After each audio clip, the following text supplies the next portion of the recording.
As realtors, we're often tasked with having to navigate some very difficult life transitions with our clients. Divorce may be the most challenging of those.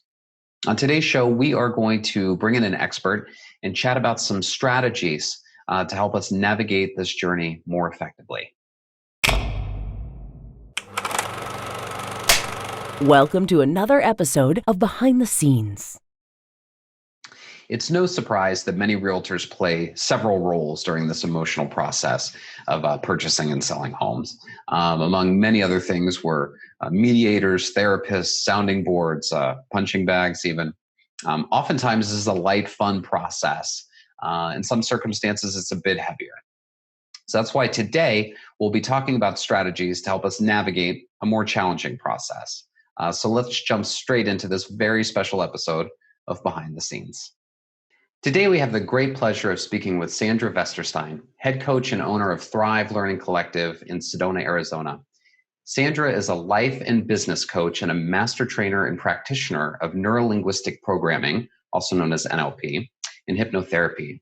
She has a passion for bringing people together, whether at home or at work, and helping people achieve their goals so they can experience positive change in their life. Sandra, thank you so much for joining us today. Thanks, Aaron, for having me. It has been such a pleasure to work with you and your team and to be able to witness such a powerful effect that coming from your heart, running a heart-based business has had on all of you. So I'm really excited to be here.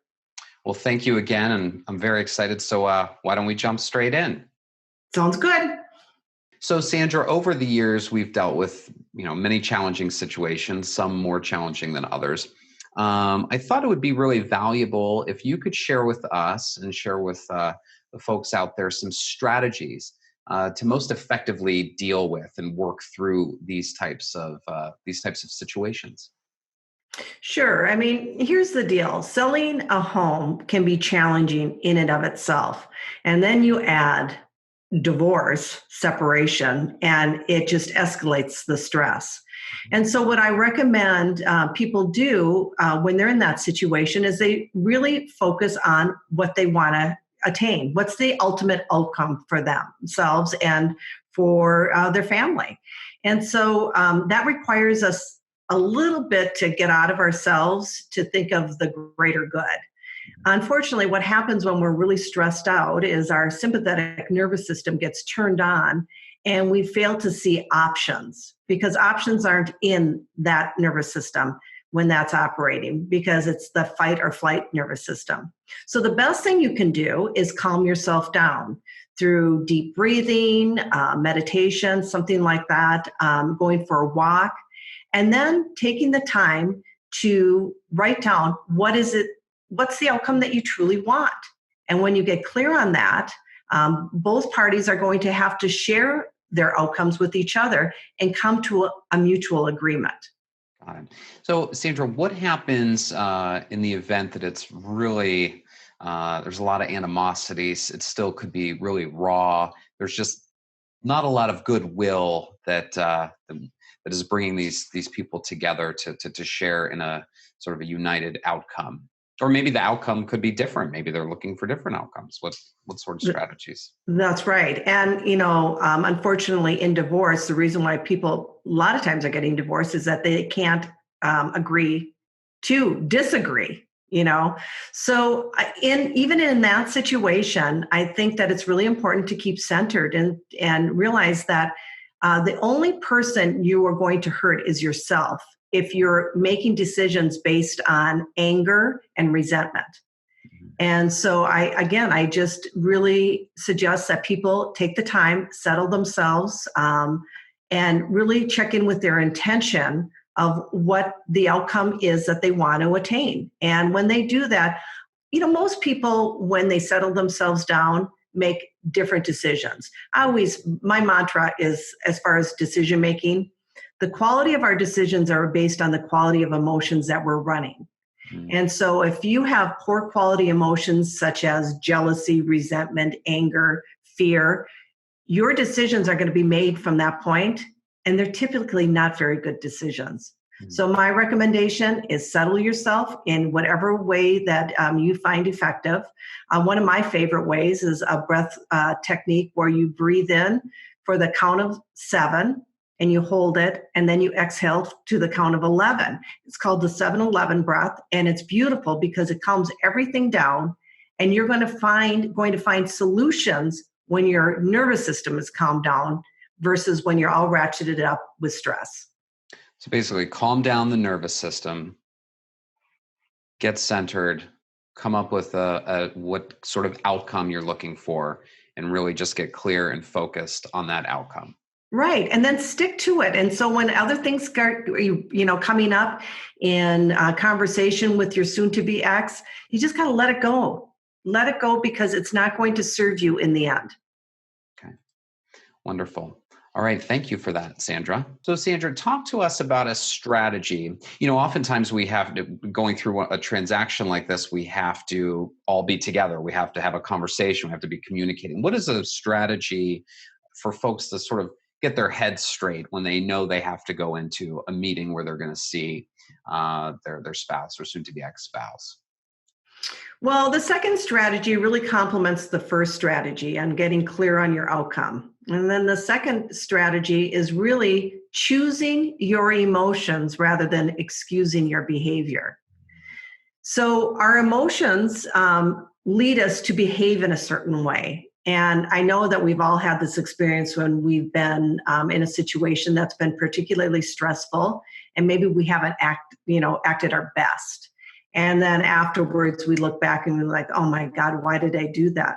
Well, the reason why you did that is that you had an automatic response, and you responded in an emotion that wasn't really serving you, to get the best outcome.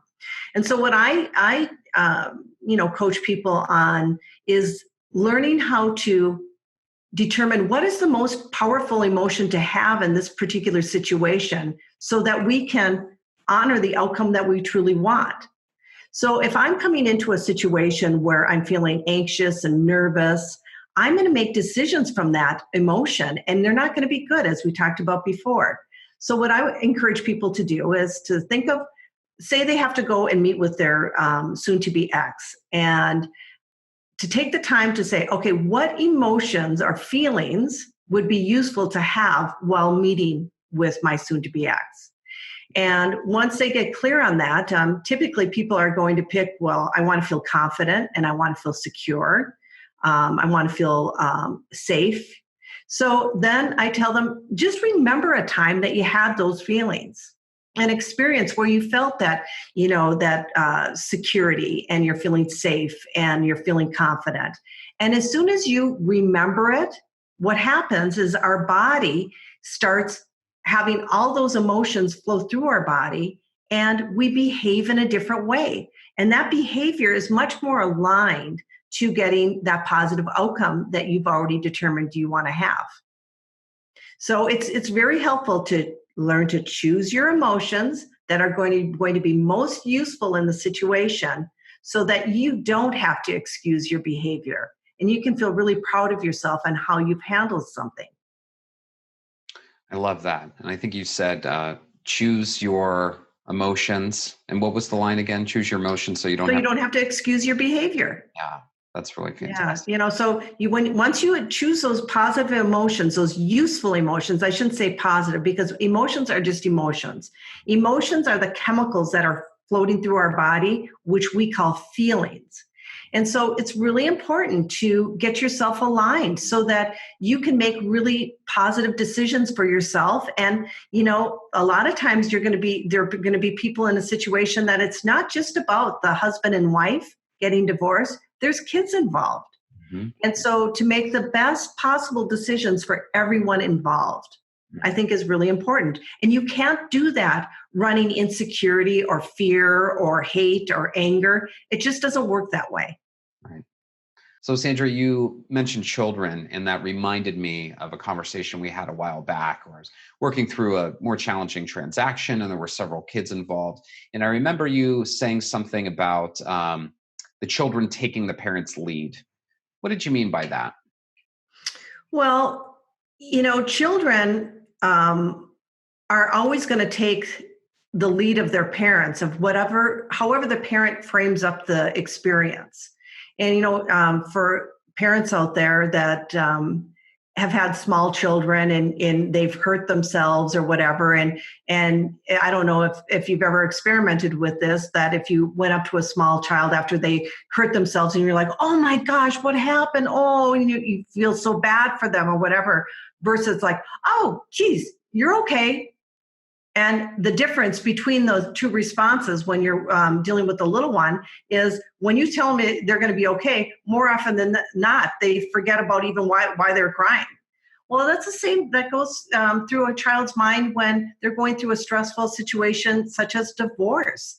I mean, kids don't have a lot of control over this. So parents can actually frame up how the experience is going to be for them. And so, when we were talking about the other strategies, getting clear on the outcome, choosing your emotions, well, framing up the experience for your children can be a very positive, can have a very positive effect on them. So taking the time to say, it's not like you're going to deny that this is stressful or it's sad. You just don't have to get stuck in the stress and sadness of the moment. And so for you to take the time and preferably if both the mom and dad can sit down with the children and kind of just map out how the experience is going to be. And so I know working with families, when parents do that, when they set aside their personal dislikes of each other and they really focus on what's best for the kids and they frame that up, that yes, it's going to be different. However, mommy and daddy still, that we love you and we're going to make sure that we're there for you. And the last thing that you need to think about is, finding a new home or what that's going to be like, because whatever we find, it's going to, we're going to make it our new home. And so I really think that's a powerful technique to use with children. And actually it's powerful with the parents as well, because all of a sudden when they start framing things up in the positive for their kids, guess what happens for themselves? They start thinking in a positive way. Right. Sandra, thank you so much for sharing these strategies with us today. As we wrap things up, when we get started with this process with clients, it's always really hard to sort of zoom out and say, hey, you know what, in a couple months, a year down the road, things are going to look much better, much brighter. There's a brighter future out there. It's hard to do that. And it's certainly not my place as their realtor to share that sort of thing with them, right? But I know in following up with people months later, years later, that, it's really true. Like we say, when one door shuts, another door opens.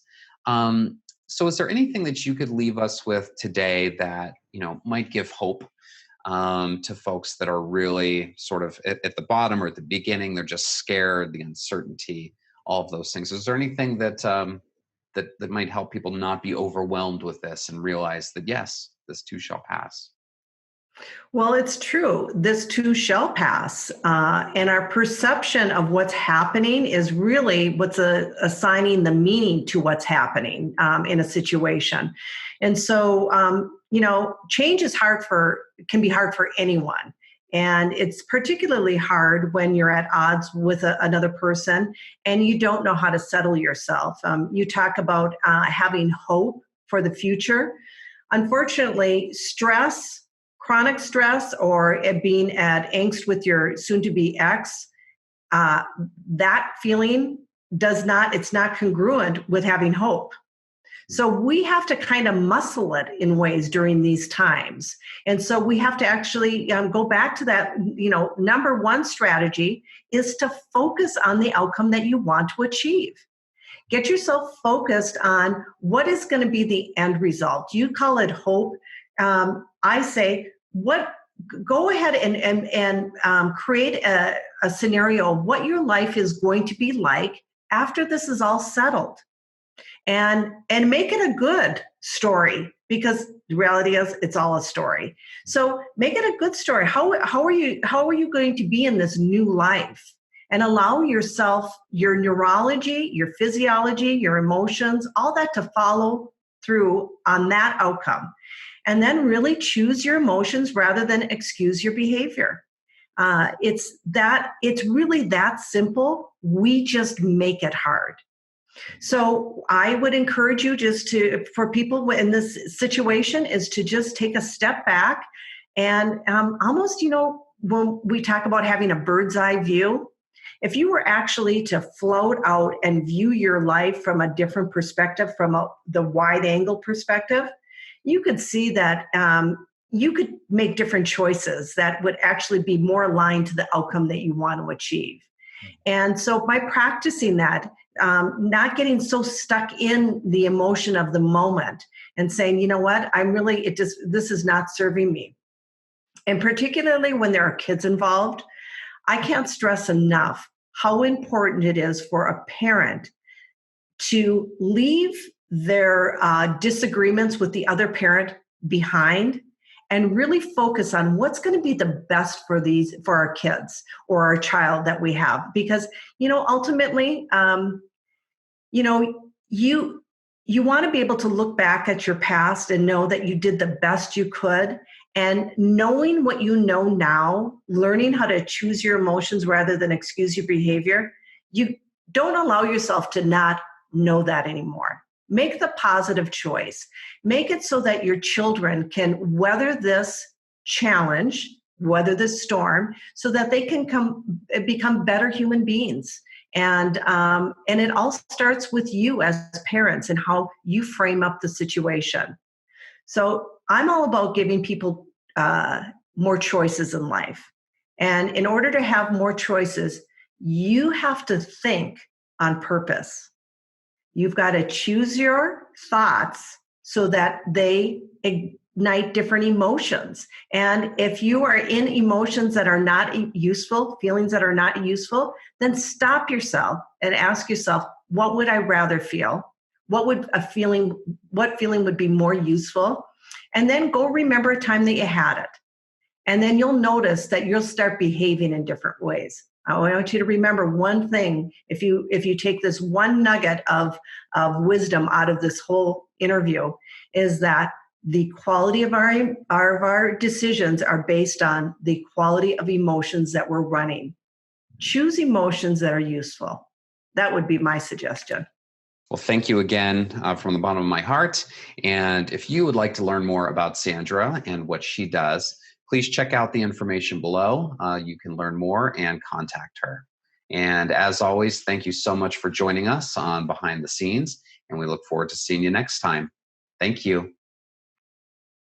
House goals realized. JanusGroup at RE/MAX Integrity. It's a tooth!